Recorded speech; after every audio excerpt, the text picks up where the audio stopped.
Halo semua, kali ini saya ingin berbagi tips cara menyimpan santan agar bertahan lebih lama. Langkah pertama, kelapa parut kita peras, kita ambil santannya.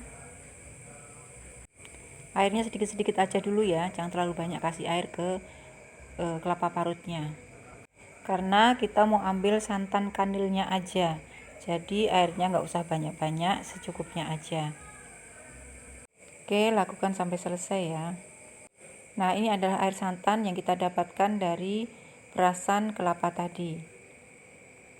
Sekarang kita nyalakan kompornya dan perhatikan dari ketika awal tadi kompor sebelum dinyalakan dan sekarang sudah dinyalakan, ini santannya sudah mulai berubah karena terkena panas dari kompor.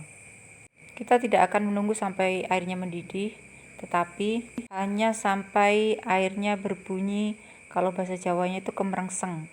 Jadi tidak sampai mendidih, tapi airnya sudah cukup panas. Perhatikan bagian atas santan sudah mulai terlihat berbeda dari awal ketika sebelumnya ya.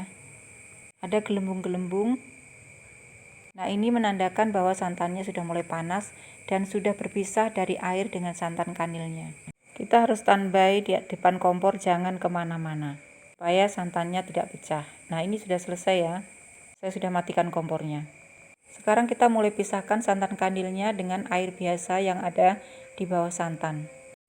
Lakukan secara perlahan supaya tidak tercampur dengan air yang di bawahnya. Terus keruk yang bagian atas, ambil santan kanilnya secara perlahan-lahan dan hati-hati.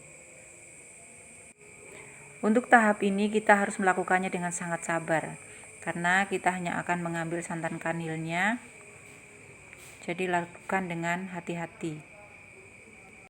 Terus ambil bagian atas sampai kita yakin bahwa santan kanil benar-benar sudah terambil semuanya dan hanya tersisa air yang bening saja. Santan kanil ini nantinya kita akan simpan di dalam kulkas sebagai stok. Ketika suatu saat kita membutuhkannya, sudah ada di dalam kulkas, tinggal ambil, kemudian tinggal ditambahkan air. Mengapa hanya kita simpan kanilnya? Supaya tidak mengambil tempat banyak di dalam kulkas.